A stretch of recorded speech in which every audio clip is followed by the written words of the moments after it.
Hello everyone, welcome to study squad. I am Shivani Chauhan. इस video में हम लोग देखेंगे क्लास 8 इंग्लिश की बुक का चैप्टर जो कॉमेट है ना, चैप्टर 10 कॉमेट 2 है ना, के क्वेश्चन आंसर्स हम लोग इसमें देखने वाले हैं। तो पहला क्वेश्चन है, for a moment James wondered if he had done his sums right, why was James doubtful about his sums in calculation. तो एक मिनट के लिए तो जेम्स को ऐसा लगा था कि जो उसने कैलकुलेशन करी है वो सही भी करी है या नहीं। तो भाई जेम्स को अपनी कैलकुलेशन पे क्यों शक हो रहा था। तो इसका आंसर है, on reaching late at night James looked at the star studded night through the window of his hotel room. तो जेम मतलब रात को अपने होटल की जो रूम की विंडो थी उससे तारों को देख रहा था। It was such a peaceful night that James could not believe that comet Dutta was heading straight to collide with earth. तो वो देख रहा होता है कि कितनी शांत रात थी और उसमें उसको मतलब कॉमेट दत्ता जो थी, जो दत्ता ने डिस्कवर करी थी ना, उसका नाम कॉमेट दत्ता रखा गया था। तो कॉमेट दत्ता जो है वो अर्थ की तरफ आ रही है और अर्थ को वो ख़त्म कर देगी, कोलाइड कर जाएगी, टकरा के ख़त्म कर देगी। For a moment he was doubtful about his own calculation. तो कुछ थोड़ी देर के लिए तो अपनी कैलकुलेशन पर ही उसको डाउट होने लगा था, क्योंकि मौसम इतना शांत था, इतना प्यारा था। नेक्स्ट क्वेश्चन है, what did the scientist at the conference say about James sums. तो जो कॉन्फ्रेंस में साइंटिस्ट थे वो जेम्स के सम्स के बारे में क्या बोलते हैं। तो इसका आंसर है, scientist at the conference checked and rechecked James calculations with the latest observations of comet Datta. तो साइंटिस्ट जो थे कॉन्फ्रेंस में वो चेक करते हैं, रीचेक करते हैं, दोबारा चेक करते हैं जो कैलकुलेशंस थी कॉमेट दत्ता की। They concluded that James was indeed correct in his calculations, comet Dutta was heading straight toward earth. तो कॉन्फ्रेंस में जो जेम्स की कैलकुलेशन थी वो दोबारा अच्छे से चेक की जाती हैं कि भाई जो कॉमेट दत्ता है वो अर्थ की तरफ आ रही है, क्या टकराएगी। तो बिल्कुल सही कैलकुलेशन जेम्स ने की होती है। नेक्स्ट क्वेश्चन है, immediate action was needed, the scientist decided, give one example each of defensive and offensive action mentioned in the text. तो कॉन्फ्रेंस में सब लोग डिसाइड करते हैं कि भाई इमीडिएट एक्शन, सही तरीके से एक्शन लेना बहुत ज़्यादा ज़रूरी है।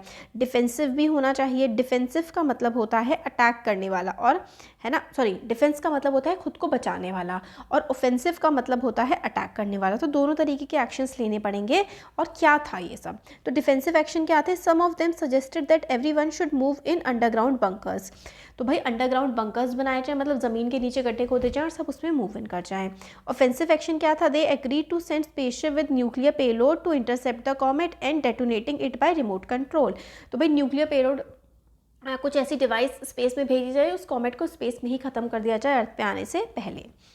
नेक्स्ट क्वेश्चन है, I am not buying any Christmas present till December 15, what did sir John mean by that. तो वो कहते हैं सर जॉन कि मैं क्रिसमस प्रेजेंट दिसंबर 15 से पहले कोई भी क्रिसमस प्रेजेंट नहीं खरीद रहा हूँ। तो ऐसा क्यों कहा था उन्होंने। तो इसका आंसर है, sir John meant to say that whether the offensive action succeeded or failed would be known only by 15 December. Till then he would be doubtful and would not buy any Christmas present. तो जो action उन्होंने लिया था वो 15 दिसंबर तक ही पता लग सकता था उसका क्या रिजल्ट रहेगा, तब तक कोई क्रिसमस प्रेजेंट लेने का मतलब नहीं लग रहा था उन्हें, क्योंकि अगर ऐसा होता तो क्रिसमस से पहले ही दुनिया ख़त्म हो जाती, अगर वो बचा नहीं पाते अर्थ को कॉमेट से। तो नेक्स्ट क्वेश्चन है, what is Dutta expected to do on his return from London. London से जो वो वापस आए थे उसके बाद वो क्या एक्सपेक्ट कर रहे थे करने का। On his return from London Datta is expected to perform a yagya to pacify the evil spirit behind the comet named after him. तो जब वो दत्ता वापस आए तो लोग चाहते थे कि एक यज्ञ करें जो इवल स्पिरिट, बुरी आत्मा जो आ रही है उस कॉमेट के साथ, और वो ठीक हो जाए, मतलब पेसिफाई हो जाए, काम हो जाए और नुकसान ना पहुँचाए अर्थ को। इसलिए इंडिया के लोग चाह रहे थे कि यज्ञ करें दत्ता। नेक्स्ट क्वेश्चन है, what is his reaction to the proposal. उनका क्या रिएक्शन था इस पर। He refuse to have anything to do with yagya, he believe that it had no specific advantage, it was just a superstition to think that comets brings any disaster. तो उन्होंने refuse कर दिया, दत्ता ने कि मना कर दिया कि हम कुछ नहीं, मैंने कुछ नहीं करूँगा, कोई यज्ञ वगैरह नहीं करूँगा, और कहा कि इनसे कुछ फ़ायदा भी नहीं होगा। और वो इस बात को भी मानने को तैयार नहीं थे कि कॉमेट्स कुछ डिजास्टर या कुछ बुरी चीज़ें लेके आती हैं दुनिया पे। नेक्स्ट क्वेश्चन है, what does project light brigade refer to. What does sir John say about the project in his letter to Dutta. तो इसका आंसर है, project light brigade refers to the project meant to avoid the collision between comet Dutta and earth. तो project light brigade किस लिए था कि भाई जो कोलिजन, जो मतलब कोलिजन का मतलब होता है टकराव, जो टकराव हो सकता था उसको कॉमेट का धरती से, उसको रोकने के लिए था। A spaceship full of nuclear fuel would be send to give the comet a push through explosion. तो एक न्यूक्लियर फ्यूल भेजा गया था ताकि वो जो कॉमेट थी ना वो वहीं आसमान में फट जाए, अर्थ से ना टकराए। नेक्स्ट है इन अक्टूबर, ये वाला जो है, in October sir John wrote a letter to Datta among other information about sports, politics and other topics. The letter started that the charge of the light brigade had begun.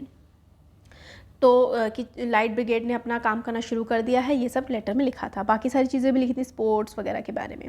Next question है did sir John buy Christmas present on 15 December. तो 15 दिसंबर को क्या sir John ने Christmas present खरीदा? How did Dutta get to know about it. तो दत्ता को ये कैसे पता लगा? Sir John send an urgent telex to Dutta to tell him that he was confident then to buy Christmas present on December 15। तो दिसंबर 15 पे अब वो एक प्रेजेंट खरीद सकते हैं, मतलब उन्हें खतरा टलता हुआ दिख रहा था। Why according to Indrani Devi had the comet not been disastrous? Do you agree with her? तो इंद्रानी देवी के अकॉर्डिंग कॉमेट डिजास्ट्रस क्यों नहीं रही थी, क्यों खतरा नहीं पहुंचा था कॉमेट ने, और आप क्या अग्री करते हैं इंद्रानी देवी की बात से? तो आंसर है Indrani was sure that the comet had been disasters because had not been disasters because the yagya that she has organise, क्योंकि उन्होंने यज्ञ ऑर्गेनाइज किया था इसलिए कॉमेट ने कुछ नहीं किया। I do not agree with her, the disaster was not averted by yagya but by the success of project of light brigade. तो लाइट ब्रिगेड ने उस कॉमेट को अर्थ से आने से पहले ही रोक दिया था, इस वजह से जो है वो अर्थ तक नहीं पहुँच पाया था। इस दत्ता जनरल आउटलुक, क्या था जनरल आउटलुक दत्ता का? तो Dutta general outlook is rational, मतलब वो समझदारी से काम करते थे, because he had a scientific outlook. He does not believe in rituals and ceremony is that promote superstition. तो वो ऐसी रिचुअल्स, इस तरीके की चीज़ों में बिलीव नहीं करते थे जो अंधविश्वास को हवा दें। नेक्स्ट जो एक्सरसाइज है इसमें तो आपको खुद से आंसर लिखना होता है, छोटे छोटे ग्रुप में डिस्कस करना है या फिर आंसर लिखना है। तो पहला है should a scientist findings be suppressed if they seem disturbing, give reasons for and against the topic। तो अगर कोई साइंटिस्ट इस तरीके की इन्वेंशन करता है जो मतलब दिमाग को हिला देने वाली हो और डर पैदा करने वाली हो, तो क्या उसको आगे लेकर के आना चाहिए या नहीं? तो फॉर हाँ लेके आना चाहिए। If scientist finding seems disturbing, it must be handled carefully, but by means it must be kept away from public notice because it may create panic and violence to great extent। तो अगर scientist की ऐसी कुछ है कि भाई धरती खत्म होने वाली है, तो ये सब चीज़ें पब्लिक में नहीं फैलानी चाहिए, और ताकि फिर लोग डर जाते हैं, लोगों में डर फैल जाता है। अगेंस्ट में ट्रूथ, अब अगेंस्ट में ये कहते हैं कि भाई जो सच्चाई है वो सबको साफ साफ बता दो, कभी भी दबाओ मत। Theories of many famous astronomers were first consider disturbing and anti religious but the truth could not be suppressed for long, therefore truth should be come always to the light. तो ये बात कहते हैं कि कोई भी बात कभी दबानी नहीं चाहिए। पहले बहुत सारी चीज़ें जो साइंटिस्ट की थी लोग नहीं मानते थे, और अब वो सही निकल के आई हैं, तो कभी सच नहीं दबाना चाहिए। नेक्स्ट है do you think ours is traditional society? आपको क्या लगता है हमारी ट्रेडिशनल है, मतलब धार्मिक टाइप की सोसाइटी है?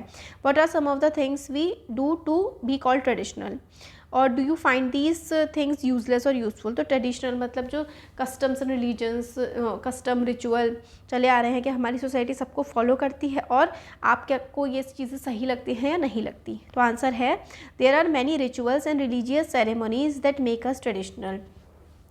Our festivals and the way we have celebrating them for generations makes us traditional, but as a matter of fact some of the traditions have now become useless and burdensome। तो traditions क्या होते हैं? जो हम लोग अपने त्यौहार बना रहे होते हैं, या हम जो रोज़मर्रा की चीज़ों में, रोज़मर्रा की लाइफ में चीज़ें कर रहे होते हैं, वो ट्रेडिशंस होते हैं। तो कई बार ये जनरेशन टू जनरेशन समय के साथ आगे बढ़ते जाते हैं, तो कई बार तो सही भी होते हैं और कई बार यूजलेस होते हैं, बिना किसी काम के और बोझ भरे होते हैं। We must follow tradition and custom to certain extent without losing our rationality. तो हमें ट्रेडिशन कस्टम ये सिर्फ उतने ही तक फॉलो करने चाहिए जितना हमारा कॉमन सेंस जवाब दे, है ना, मान सके। नेक्स्ट है give 2 or 3 example to show how science has been useful to us. Science हमारे लिए किस तरीके से ज़रूरी है, इसके एग्जाम्पल दो। तो discoveries and inventions of science have revolutionised our life. Electronic gadgets, transport, communication are all achievements of science that have become part of our life. तो बहुत सारी जो डिस्कवरीज हुई हैं, जो खोजें हुई हैं, उससे हमारी लाइफ कितनी आसान हो गई है। इलेक्ट्रॉनिक आइटम्स जैसे कि मोबाइल फ़ोन, आप हाँ टाइम वेस्ट करें तो अलग है, बट यूज़ करने के लिए भी तो कितनी सारी चीज़ें होती हैं, है ना। हम लोग एक जगह से दूसरी जगह आ जा पाते हैं, वो साइंस की वजह से ही तो हो पा रहा है ना। काफ़ी सारी जो बीमारियां हैं जिनका पहले कोई इलाज नहीं था, अब उनको आराम से उनका इलाज किया जाता है। प्रोग्रेस और डेवलपमेंट से हमारी साइंस एंड टेक्नोलॉजी ने हमारी लाइफ में बहुत सारे वंडर्स ला दिए हैं। Next question, give one example to show how science have been misused and has as a result been harmful to us. तो एग्जांपल देना है कि किस तरीके से साइंस का दुरुपयोग किया गया है, मिसयूज़ किया गया है और इसकी वजह से हमें काफ़ी नुकसान उठाना पड़ा है। तो आंसर है advanced weapons and nuclear bombs are the product of science too. तो न्यूक्लियर बॉम्ब्स हो गए और जो बड़े बड़े हथियार हैं ये भी साइंस से ही आए हैं। ये बॉम्ब्स जो है इससे एंटायर ह्यूमन रेस को भी मारा जा सकता है। Such weapons of mass destruction have already caused great disaster in the history of mankind. तो जो हथियार हैं इनकी वजह से बहुत ज़्यादा जंगें हुई हैं, लड़ाइयाँ हुई हैं, तो ये भी तो सब साइंस की वजह से ही आई हैं, तो नहीं होना चाहिए था ये। तो ये हमारे चैप्टर हो के क्वेश्चन आंसर्स हो गए। अच्छा लगा तो ज़रूर लाइक करिए वीडियो को, चैनल को सब्सक्राइब करिए। Thank you.